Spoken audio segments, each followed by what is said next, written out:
మోసపరంగానే మా ఇండ్లు మాకు ఉండాలి అంతే. ఆయన మాకేమి ఇవ్వద్దు రేవంత్ రెడ్డి, వాని జేబులోకి వెళ్ళి తెచ్చి మాకేం గట్టియలేదు.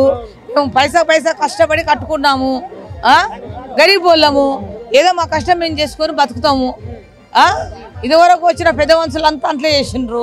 ఇప్పుడు కూడా వీడు కూడా అట్లే చేస్తే మళ్ళీసారి కూడా వీరిని ఎన్నుకుంటాము. మంచిగా మాకు సౌకర్యం చేస్తే మళ్ళీసారి కూడా ఈయననే ఎన్నుకొని మంచిగా మాకు సౌకర్యం చేసి మాకు అనుకూలంగా చేస్తే మేమందరం సంతోషంగా ఉంచి. మూసిని ఆక్రమించుకొని కట్టుకున్నారు వీళ్ళంతా, అక్రమంగా కట్టుకున్నారు. అక్రమంగా ఇవ్వాలి, రేపు ఎవడు కట్టుకుంటే ఒడుకుంటాడు, సడుగులీరుగా కొడతారు. ఆడంటాడు ఏనో కూర్చొని ఎమ్మెల్యే గజ మీద కూర్చొని అంటాడు వాడు. కానీ అది కుదరలే. మేము కష్టపడి పైసా సంపాదించుకొని కట్టుకున్న ఇల్లు బిడ్డ, బాసన్ల పని చేసి మేము ఉప్పర పని చేసి మోలు రెత్తిపోసి రోడ్లు ఊడ్చి చాలా కష్టపడి బతికిన వాళ్ళము. ఇక మేము వాడు మాకు ఇచ్చిండ రూపాయే ఎవడు ఇవ్వలే. కాంగ్రెస్ ఇవ్వలేదు, తెలంగాణ ఇవ్వలేదు, బీజేపీ ఇవ్వలేదు, ఏ ఒక రూపాయి ఇవ్వలే. మా రెక్కల కష్టంతో మేము బతికినాము. చెప్పిన 6 గ్యారెంటీలు ఏమి ఇచ్చిండు? బొచ్చు గుడికి ఇవ్వలే వాడు. ఆ నోట్ల మా నోయ్య వాడు ఇచ్చిన 6 గ్యారెంటీలో 1 గ్యారెంటీ గుడికి ఇవ్వలే. ఇంకా డబల్ కరెంట్ వేస్తున్నాడు వాడు, డబల్ వేస్తున్నాడు. మాకు బిరి కరెంటు లేదేం లేదు. 300 వచ్చే కాడ 1000 రూపాయలు వేస్తున్నాడు వాడు. బిరి కరెంట్ ఏడిచ్చిండు చెప్పండి? ఏడ ఇవ్వలే. రా వచ్చి చెక్ చేసుకుందిరా. 2500 అన్నారు మహిళలకి. 1 రూపాయి ఇస్తా నోట్ల పొద్దుడు, 1 రూపాయి ఇవ్వలే. ఏడిచ్చుడు సార్థంగా ఆ నోట్ల మనవయ్య 1 రూపాయి ఇచ్చిండు. ఆ నోట్ల ఏడిచ్చిండు సార్థంగా 1 రూపాయి ఇవ్వలేదు. 4000 పింఛని ముసలోళ్ళకి అన్నాడు. అని ఇచ్చిండా సార్థంగా? సిగ్గు లేదు, శరం లేదు. ఇన్ని రోజుల సంది ఎమ్మెల్యేలు ఎట్లా చేసిండ్రు? వా నోట్లు ఆయన ముఖ్యమంత్రి ముక్కలు సార్థంగా ముఖ్యమంత్రి వాడు. శరము లజ్జ బుద్ధి దిగిపోవాలి.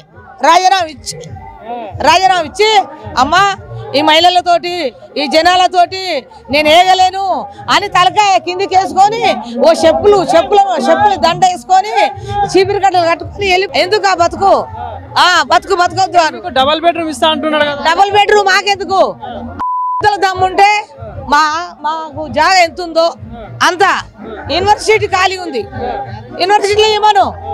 100 ఉన్నోడికి 70 ఇవ్వమను. మరి 60 ఉన్నోనికి 40 ఇవ్వమను. పైసలు కట్టి ఇవ్వను. పైసలు కట్టిస్తే మేము ఎక్కడన్నా వెళ్ళిపోతాం. కష్టపడి కట్టుకున్నాం బిడ్డ. సొమ్ములు పోయినవి అన్ని అంట్లో పెట్టుకొని కట్టుకున్నాం. ఏం చెప్తాం మరి? ముఖ్యమంత్రికి కూడా ఒకవేళ చెప్పాలనుకుంటే ఏం చెప్పదు? ఇంకేం చెప్తాము? వాడు మా మీద దయగూడ్చి మళ్ళీ నేను తిరిగి రావాలి, మళ్ళీ నేను మంచిగా నా ప్రజలు నేను మంచిగా చూసుకోవాలి అని అంటే రైతు బంధుకము, ముసలోళ్ళ పైసలు 2000 వేస్తున్నాడు, 4000 వేయాలి. మాకు కరెంటు పిరి అన్నాడు, అది చేయాలి. ఇవన్నీ మాకు సౌకర్యంగా చేస్తే మళ్ళీ సార్ అయినా ఉడక ఆయనను స్టేజ్ మీద కూర్చోబెడతాము. లేకపోతే చెప్పుతోటి తంతాము. చెప్పు దెబ్బలు తంతారు అంతే.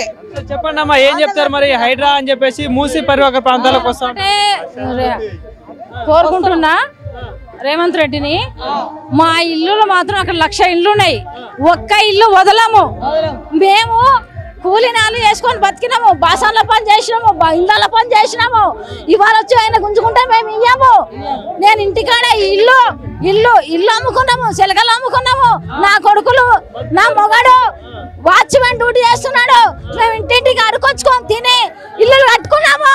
మేము ఇయ్యాము. మా ఇల్లు మాకు కావాలి, మా ఇల్లు మాకు కావాలి. డబల్ బెడ్రూమ్ ఇల్లు మాకు వద్దు, మా ఇల్లు మాకు కావాలి. మా ఇల్లు మాత్రం ఎట్టి పరిస్థితుల్లో వదలము.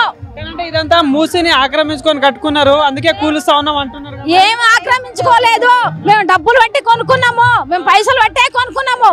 అక్కడ అన్ని రిజిస్టర్ ప్లాట్లే ఉన్నాయి. మూసి చేయాలనుకుంటే మూసి పక్కబోటు చేసుకొని ఒక్క ఇల్లు పోయినా మేము వదిలిపెట్టాం. కిరోసిన్ పోసుకొని మొత్తం ఖాళీ చచ్చిపోతాము. అధికారులు ఎవరు వచ్చి ఇప్పుడు సర్వే చేసిర్రు అంతే. మాకు ఏ అధికారం రాలే, ఖాళీ సర్వే చేసిర్రు అంతే. మేము మొత్తం ఖాళీ నివాసులు అందరము. రెండోది చెప్తున్నా, ఫైనల్ రేటు ఈడియో వాళ్ళు వచ్చిన ఉడక గ్యాస్ పోసి అంటి పెడతాం. అవును మరి ఎందుకు ఈడియో వాళ్ళు ఒక్క ఈడియో వాళ్ళు వచ్చినవాడుగా పెట్రోల్ వస్తాలుగా పెడతాం మా బస్సుకి ఒక్కరు రావద్దు పోలీసు వాళ్ళు కానీ మేము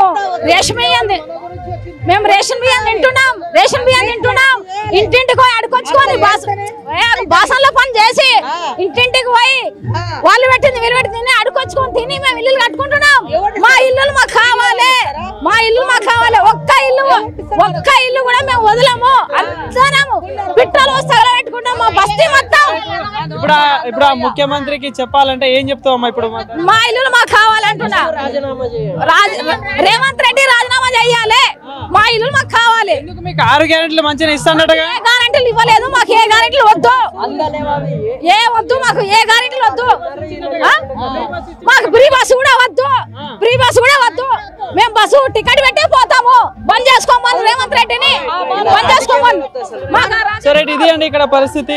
ఏదైతే హైదరాబాద్ బాధితులు అందరూ కూడా తీవ్ర ఆందోళన అయితే చేస్తా ఉన్నారు. చూస్తున్నారు కదా వాళ్ళ మాటలతోటి కూడా ఆగ్రహం అయితే ప్రభుత్వమే చేస్తా ఉన్నారు. మా ఇల్లు కూలిస్తే దేనికైనా తెగిస్తామంటూ కూడా చెప్తున్న పరిస్థితి కనిపిస్తా ఉంది.